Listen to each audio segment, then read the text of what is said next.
Dr. Teo Ho Pin.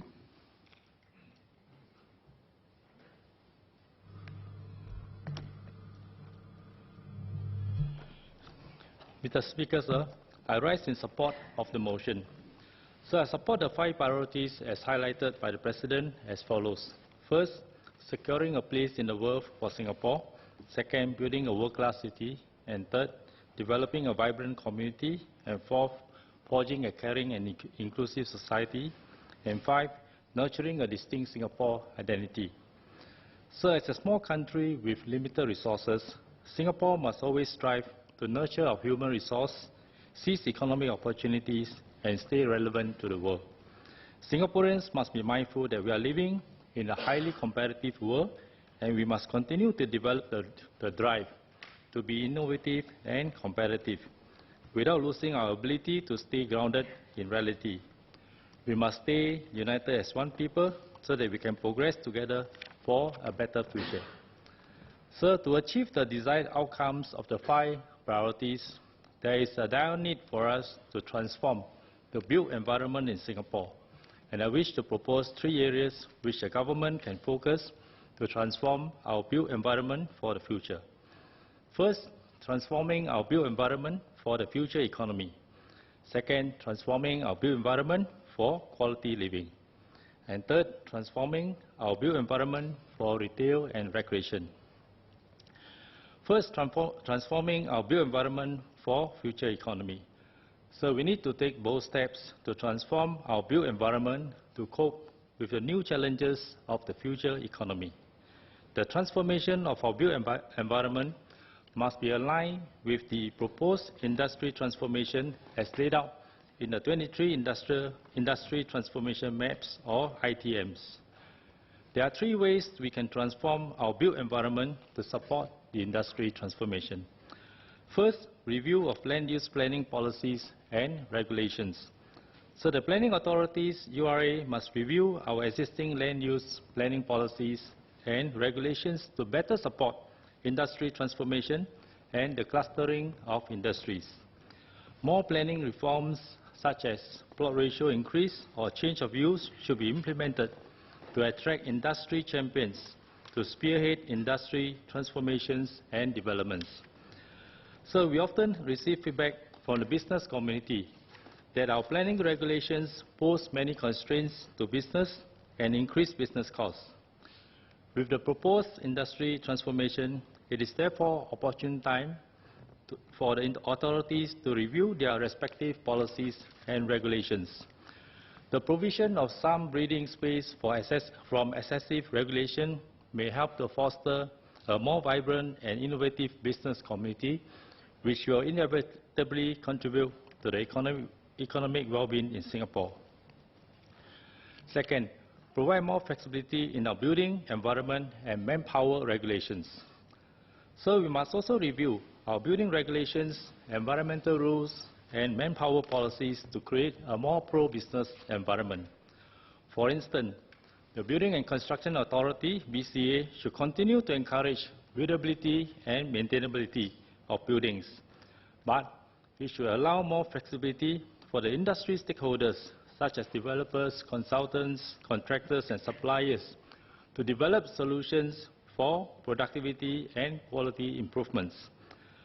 So to prescribe the use of certain methods of construction, such as prefabricated pre-finished volumetric construction, or PPVC, though appears to have saved time on construction and manpower, may have undesirable consequences, such as increasing the cost of construction, straining the capacities of the industry, and will cause maintainability problems in the future. Third, building industrial premises for SMEs in industry clusters. So to better support SMEs and enable them to provide better services to industry clusters, Jurong Town Corporation should build more industrial premises for SMEs in these clusters. These premises can be rented out to promising SMEs for longer lease of 20 to 30 years at affordable rent so as not to reduce the operating costs of SMEs. Where possible, the industry clusters should also be located at places well supported by our transport and logistic infrastructure, such as MRT stations, seaports, and airports. Transforming our built environment for quality living. There are 3 ways we can transform our built environment to improve the quality of life of Singaporeans. First, encouraging families to stay near each other. Second, building an elder-safe environment. And third, providing sporting facilities for Singaporeans. First, encouraging families to stay near each other. Third, we need to transform our built environment to make it more elderly and family-friendly. This is particularly so in HDB towns where young and old families stay together. Our housing policies must continue to encourage families to stay near one another. HDB should build more BTO flats of various room types in both older and newer estates so that more Singaporeans have more choices to stay near their parents and families. Second, building an elder-safe environment. So with a fast-aging population, we need to expedite the transformation of our built environment to be more elderly-friendly. Although various developments are in place to support aging, there is an urgent need to make every home to be elder-safe, every community to be elder-safe, and make Singapore to be an elder-safe country for both Singaporeans and tourists. So we need to take stock of the existing town amenities and shops and take bold steps to change the amenities and tenant mix of shops to better serve our seniors. For instance, some town centres have many similar types of shops, such as hair salons or renovation shops in one location, and thus do not serve the needs of the residents, especially seniors. As such, seniors in these towns have to travel to other places to buy elderly products and services. So to better support seniors to age in place, URA and HDB must take bold steps to change the tenant mix of shops in town centres. We must identify the range of elderly products and services and provide these amenities in the community so as to improve the quality of life of our seniors. These elderly-friendly amenities will also encourage seniors to develop self-reliant capabilities, thus improving their quality of life. So to make every home elder-safe, the Ministry of National Development should provide standard elderly-friendly solutions such as ramps, grab bars, anti-slip flooring system, alert system, and lightings. These standard solutions will encourage more families to make their homes elder-safe, thus encouraging family members and friends to visit each other. To further expedite the making of more homes elderly-friendly, I will propose that HDB review the eligibility criteria for its Enhancement for Active Seniors, or EASE program. So as for the community, the Town Council can play a more active role to make common areas barrier-free and provide more amenities to encourage active and healthy lifestyle among our residents, especially seniors. Popular amenities for seniors include fitness gym, multi-purpose court, walking track, and community garden. The Town Council can also provide better connectivity within the town by building more footpaths and cycling paths and covered linkways. This will encourage more residents to walk and cycle, thus enhancing their health and well-being. So to make Singapore more elderly-friendly, we must ensure our built environment is 100% seamless and barrier-free. At present, many buildings and places do not have barrier-free access. Our public transport system is also not fully integrated to provide seamless travel for all seniors and wheelchair-bound commuters. So the government must invest more in building the infrastructure to support an aging population. We need a whole-of-government approach at the ministerial level to enhance the barrier-free connectivity of our built environment, as many government agencies are facing many barriers presently. Third, providing sporting facilities for Singaporeans. So swimming is ranked as the top 3 most popular sport among Singaporeans. Swimming is a low-impact and wholesome exercise suitable for all age groups, especially the seniors. With an aging population, Many seniors are experiencing knee and joint problems and thus have reduced or stopped physical exercises. This trend is unhealthy. Furthermore, many seniors are not keen to take up swimming due to the hot and wet weather conditions in Singapore. To overcome these challenges, I will propose that Singapore Sports Council build shelter with skylight for all public pools. Sheltered swimming pools will provide a more conducive environment for seniors to enjoy swimming and water sports in our public pools.